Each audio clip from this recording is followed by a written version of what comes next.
Skeletons with swords, bows, and arrows chasing you through the night. Giant killer tarantulas, fangs dripping with venom. Zombies hungry for human flesh, infecting villagers to grow their undead hordes. The mobs of Minecraft are dangerous and numerous, but none are feared more than a certain green monster with a truly explosive personality. You were walking back through the woods. It'd been a long, tiring day. Pickaxe in hand, hour after laborious hour spent burrowing deeper into the mine in search of valuable resources. Then as the sun began to descend below the horizon, you found what you were searching for. Diamonds, glittering. Precious stones are embedded in the cave's surface. In a single moment, the entire day's worth of hard work is all worth it. But outside it had already started getting dark, and you knew that meant you needed to get home fast. With the low light of dusk rapidly fading, you stride quicker through the trees. Just a little further, you think. Although, you know that's just a lie you're telling yourself for some flimsy reassurance. Out of the corner of your eye, you think you see something move, and turn to face it, trembling in fear. Nothing. Not a soul in sight. It's quiet. In fact, it's too quiet. Until you detect that familiar foreboding noise, the one ominous sound you hoped you wouldn't hear. The hissing. Within seconds, you've broken out into a run, uncertain just how many of them are coming after you or how close they are behind. In your panic, it's impossible to differentiate the rustling of trees' branches from the sound of their leafy bodies as they chase after you. Making it back to safety is your only priority. It's the one thing you're able to think about as you dash between the trees trying to remember the way out of the woods, hindered by the approaching sunless darkness of nighttime. The hissing grows louder as they get closer, coming up behind you. You have to get away. If you don't, it'll be game over. You break out into a sprint, running as fast as you can. Ahead of you, you can just see the edge of the dense woods. You make it that far, clear the tree line, and you'll be home free. It's not just your life you're running for. If they catch up, everything you're carrying in your pack will be lost too. All that effort, those hours and hours spent traveling, searching, mining, all gone in the blink of an eye. Almost there. You can see the edge of the woods as you rapidly race toward it. Just a few more steps, and you'll make it. But your quick burst of speed begins to wear you down. Your stamina isn't sufficient enough to sprint the rest of the way. You can't keep this up. And while every step that you take becomes slower than the previous one, every step they take brings them closer to you. The haunting sound of the hissing is right behind you, practically taunting you as it burrows into your ears. It's only then that you realize what that noise actually is and what it's been this whole time. It was sticks rubbing together, the same way you might start a fire, but multiple, all creating intense friction at the same time, enough to rapidly combust. As your heart sinks, plummeting down to the pit of your stomach, you turn, only just too far from the edge of the woods. The creepers have caught up to you, and then suddenly there's a deafening, cacophonous boom. The creepers, strange sentient shrubs with a penchant for blowing up and delaying the progress of players old and new. But just where the heck did the creepers come from? During the early days of creating his now timeless game, Minecraft's creator Marcus Pearson, also known as Notch, made a slight accidental coding error. While developing the game, he absent-mindedly mixed up the height and length of the in-game model for the pigs. The result? A bizarre elongated creature sporting the texture you'd expect of a Minecraft pig over a stretched-out body, standing upright instead of down on all fours. Not long after, adding the texture of the leaves found in Minecraft's trees, and voila, the creepers were born. They garnered something of a formidable reputation for themselves among Minecraft players, given that their explosive capabilities gave them the potential to damage or sometimes obliterate any player at any time, as well as destroy structures that anyone had worked tirelessly to build. And so, as the oldest hostile mob within the game, they quickly went on to become one of the most iconic too. Although that doesn't exactly tell us where the creepers actually come from, does it? In fact, even Notch himself gives us little to no clues about their true origins. All he's been able to tell us is that they're made out of leaves, and that the creepers share the same sort of texture that you'd expect from a hedge or a shrubbery.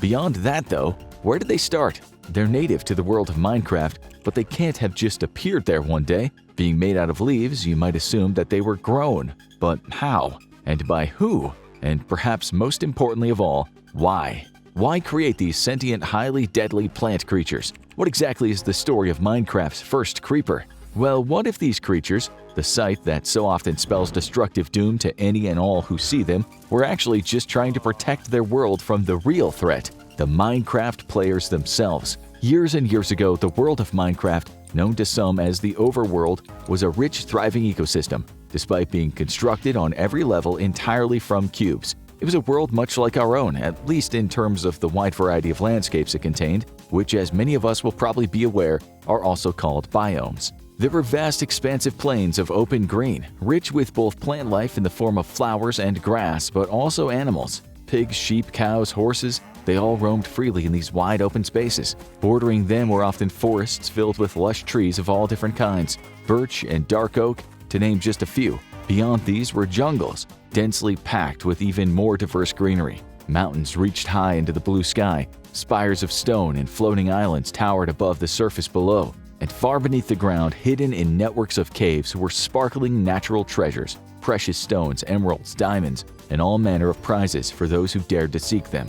And the overworld was even more expansive than just these handful of biomes. Sandy deserts, beaches, and savannas, vast oases under the sun's heat. There were swamps and taiga teeming with more vibrant green life. In snowy tundra and ice spikes, the temperatures were much lower, but that bitter freezing cold did little to deter the thriving wildlife, home to polar bears and rabbits. Stone shores, rivers, and oceans were much the same, peaceful havens for many creatures and plants of all shapes and sizes. It was truly a paradise. Until, one day, it wasn't. For so many years, this realm had flourished, allowed to grow as nature ran rampant. Unchecked, unrestrained, and unobstructed, flora and fauna grew and spread across the many biomes of the overworld. But, you see, that was the crucial difference between this idyllic place and our own world. There was no apex predator, no one organism that had arisen to the top of the food chain. Every animal and plant existed in perfect harmonious balance, with not one species dominating the others. But there was one yet to emerge in the overworld whose consumption of nature's vast yet also finite resources was simply unmatched: humans. Not one creature in the overworld knew where these beings had come from.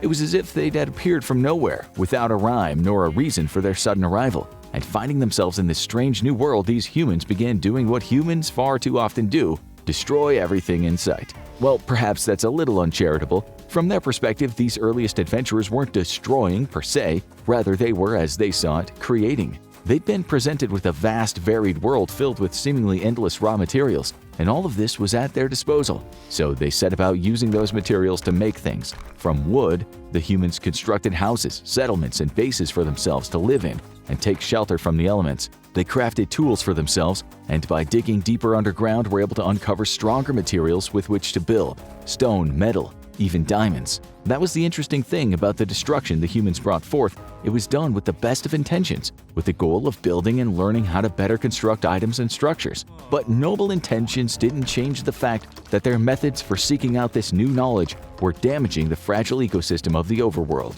They would mine by burrowing deep into the ground, sometimes hitting lava veins and causing the fiery magma to spread. They chopped down trees and dug up the land, robbing the habitats from the animals that had lived there long before the humans' arrival. And perhaps the worst part about all of this was that there was nothing that could stop the humans. Of course, the overworld was fraught with many natural dangers that some of them weren't anticipating: falling from great heights while scaling mountains, or being cornered by deadly giant spiders that dwelled in caves and dark forests. Every so often, this realm was able to fight back in small ways, claiming one or two humans as recompense for their destruction of the natural world. But it wasn't enough to deter them. The humans always found a way to come back, never gone for long. Seeing others fall to the dangers of this new world proved to be little more than a challenge to some of them, an invitation to keep seeking out more raw materials, to develop new ways to keep inadvertently harming the world. Left unchecked, these humans could one day completely ravage the overworld, trees being chopped down for wood,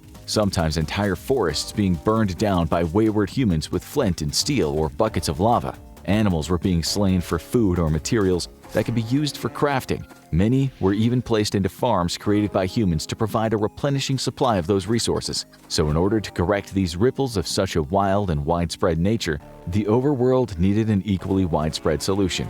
Deep in a secluded, swampy biome of the realm, something began to stir. Plant life in the area started twisting, vines and leaves shaping themselves into a form they'd never been held in before. From underground, the soil shifted, bringing specific minerals up from below. And these weren't just the nutrients to feed this new plant and make it grow. Some of it was fuel, naturally combustible ingredients for the new protector of the overworld. You see, for all their failings and destructive tendencies, there was at least one admirable quality the humans had exhibited: ingenuity. Their plundering and harvesting of this world's many natural resources was matched only by their ability to combine them, to creatively seek out new configurations and find unheard-of uses for the things they found. And much in the same way, the ecosystem of the entire realm seemed to be combining different elements into something new. Plants, explosive powder, coalescing into their brand new form, the very first of its kind. Minecraft's first creeper. But the creature didn't yet resemble those that would come after it, oh no.